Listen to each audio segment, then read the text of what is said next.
Exercise 8.3 of chapter number 8। आप सबको पता है कि हम इसके पहले सवालात कर चुके हैं। न्यू सेकेंडरी स्कूल मैथमेटिक्स है, क्लास 6 की बुक है। और आज हम 8.3 के मोस्ट इम्पोर्टेंट क्वेश्चन करेंगे। पूरी एक्सरसाइज में आपको कॉस्ट प्राइस मालूम करनी है, यानी ख़रीदी हुई कीमत। कॉस्ट प्राइस मालूम करनी है। कंडीशन सिर्फ दो हैं।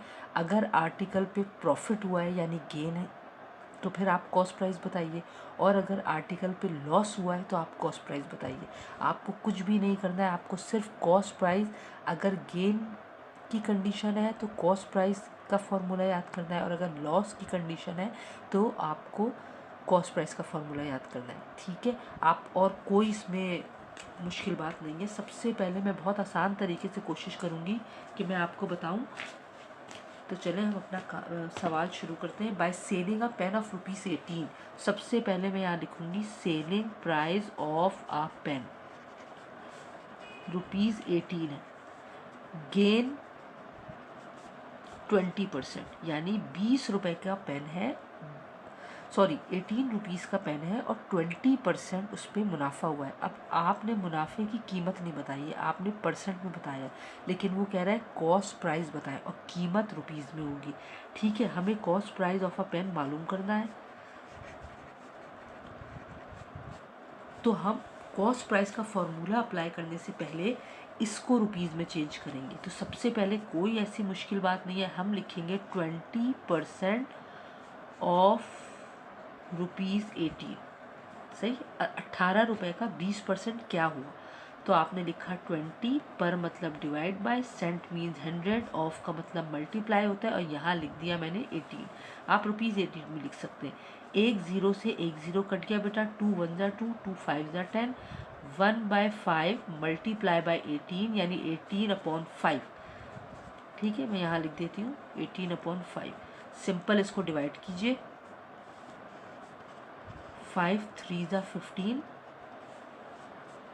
रिमाइंडर बचा 3, डेसिमल लगाया 0, 5 6 ज़ा 30, यानी 3 रुपये 6 पैसे का उसको प्रॉफिट हुआ है 20% के मुताबिक। सही है, देयरफॉर 20% ऑफ ₹18 इज ₹3.6 पैसा। ऐसा ही है।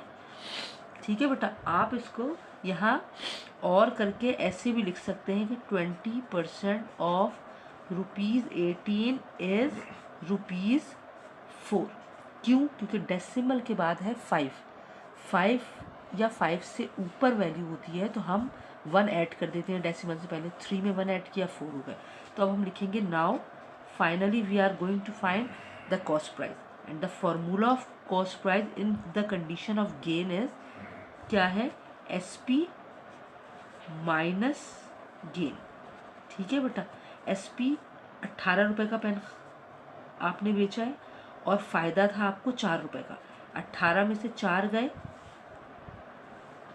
तो आप यहाँ आ गया 40। ठीक है, therefore the cost price of a pen is ₹40। ठीक है।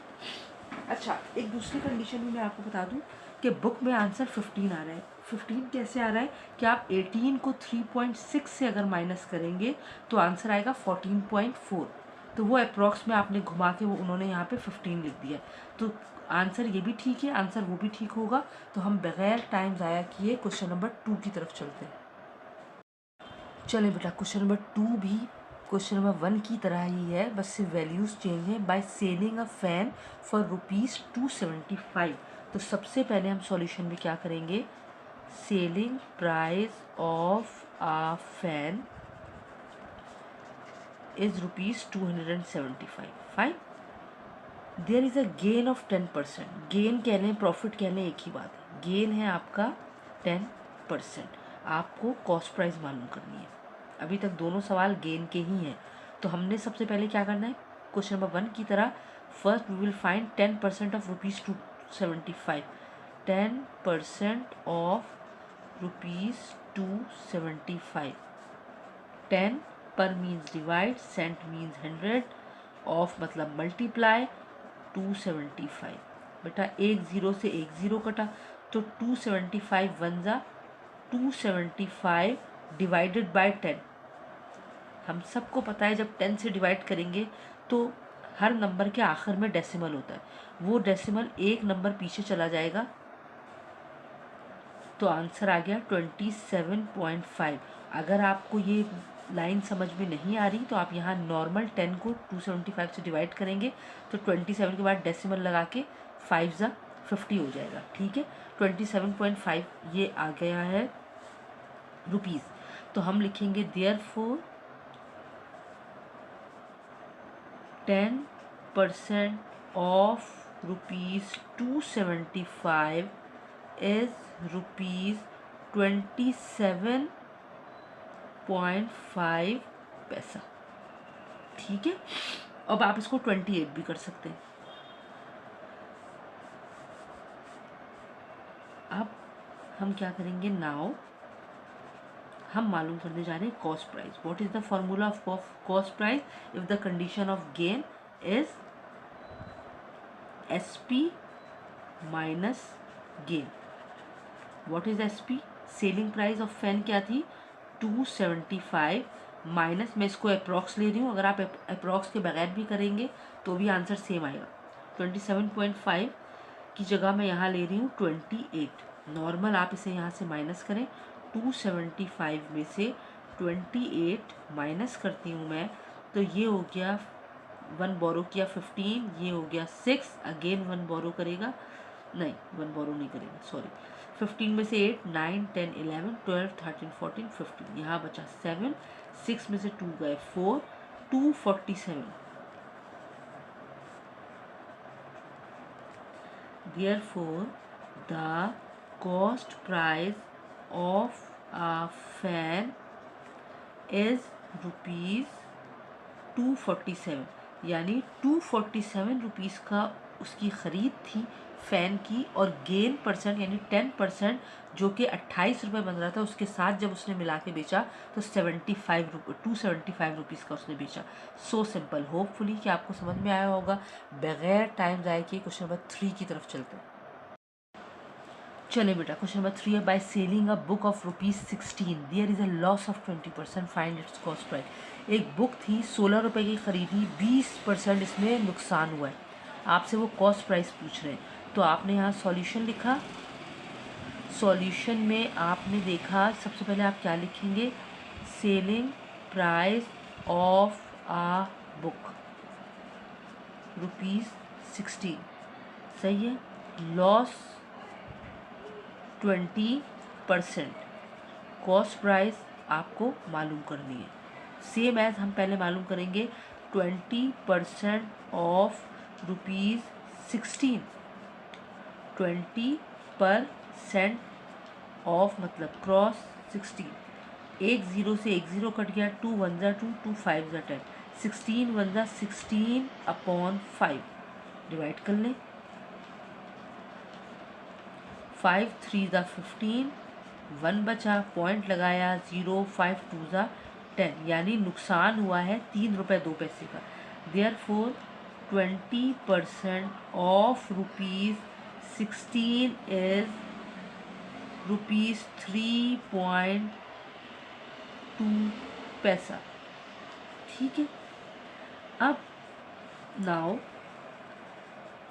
हम कॉस्ट प्राइस मालूम करेंगे। यहाँ फॉर्मूला चेंज हो जाएगा क्योंकि पिछले 2 सवाल गेन परसेंट के थे और ये लॉस परसेंट का है, तो आपका फॉर्मूला लगेगा, कौन सा लगेगा भाई फॉर्मूला?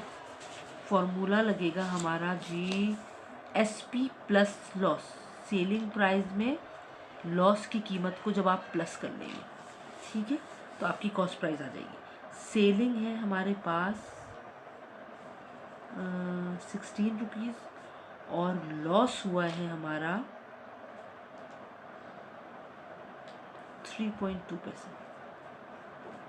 ठीक है,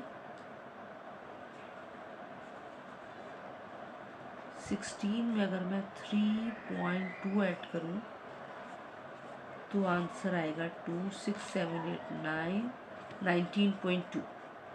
आप इसे ₹19 भी लिख सकते हैं, ठीक है, या क्योंकि ये 19 से ऊपर की वैल्यू है तो मे बी पॉसिबल कहीं आपको 20 भी लिखवा दिया जाए, वो कोई इशू नहीं है। 19.2 भी करेक्ट है, 20 लिखेंगे तो भी करेक्ट है क्योंकि वैल्यू 90 से ऊपर जा रही है। ठीक है, therefore the cost price of a book is ₹20। ठीक है, आप 19 रुपीज़ 2 पैसा भी लिख सकते हैं, दोनों ठीक है। बगैर टाइम ज़ाय किए क्वेश्चन नंबर 4। चले मेरे बच्चों, सेम क्वेश्चन है, लॉस का सवाल है। By selling a table for ₹980 a man loss 2%, find the cost price of the table.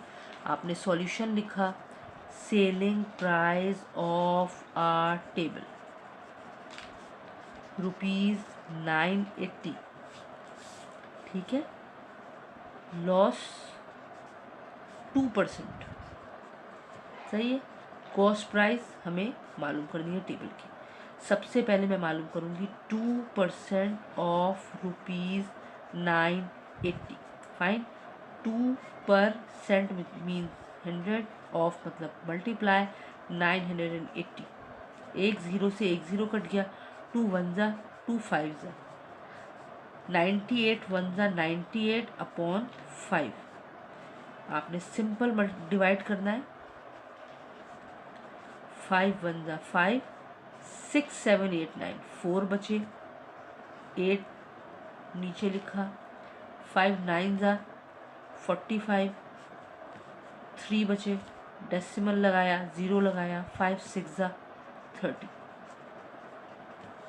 यानी 19.6 को आप अप्रॉक्स 20 लिख सकते हैं। ठीक है, देयरफॉर 2% ऑफ ₹980 इज ₹20। ठीक है, नाउ सवाल है लॉस का। The formula of cost price is SP plus loss, selling price plus loss. Selling price क्या है? 980 rupees, 20 rupees, 1000 rupees. Therefore, the cost price of a table is ₹1000। ठीक है, एक लास्ट क्वेश्चन है, 5 सवाल कर लेते हैं, मोर देन इनफ है आपके समझने के लिए। होपफुली आपको समझ में आया होगा। लास्ट क्वेश्चन है, जल्दी से शुरू करते हैं। चलिए मेरे बच्चों, सॉल्यूशन। ये सवाल अगेन गेन का आ गया है, तो हमें परेशान नहीं होना है। हमने सिर्फ लिखना है selling price of a watch. साथ साथ ही पढ़ रही हूँ ताकि टाइम ज़ाया ना हो। एक घड़ी बेची गई है ₹480 में। ठीक है, अ मैन गेन 20%, यानी गेन हुआ है 20%। आपको एज यूजुअल कॉस्ट प्राइस मालूम करनी है। ठीक है, तो हम सबसे पहले, अब तक तो आपको समझ में आ गया होगा, 20% ऑफ ₹480 मालूम करेंगे। 20 पर मतलब डिवाइड बाय, सेंट मीन 100, एक ज़ीरो से एक ज़ीरो कट गया, 480 बचा, 480 का एक ज़ीरो से कट गया।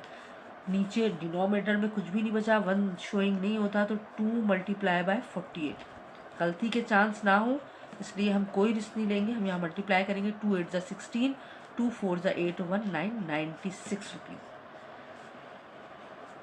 20% of ₹480 is ₹96। Now cost price हम मालूम करेंगे गेन की कंडीशन में।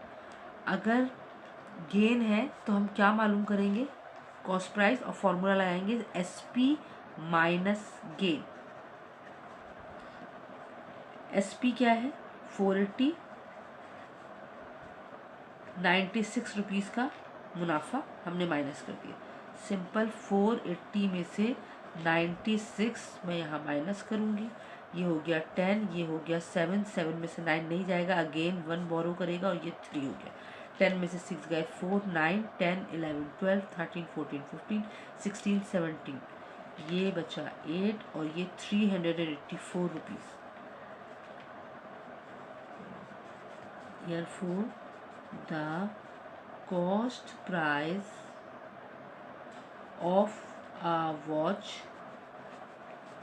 is ₹384.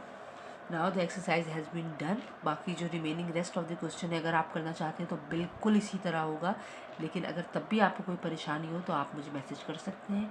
मैं ट्राई करूँगी उस सवाल को करने की, लेकिन मैंने वही सवाल चुने हैं कि 2 ही कंडीशन थी, 2 हमने प्लस के लिए गेन के ले लिए, 2 हमने लॉस के ले लिए और एक और एक्स्ट्रा ले लिया ताकि 5 हो जाए। और आपको कैसे समझ में आया प्लीज़ अपना फीडबैक ज़रूर दीजिएगा। आपकी मोहब्बतों का शुक्रिया। मुझे मेरे चैनल को अपनी दुआओं में ज़रूर याद रखिएगा और नेक्स्ट वीडियो में मिलेंगे। टिल देन अल्लाह हाफ़िज़।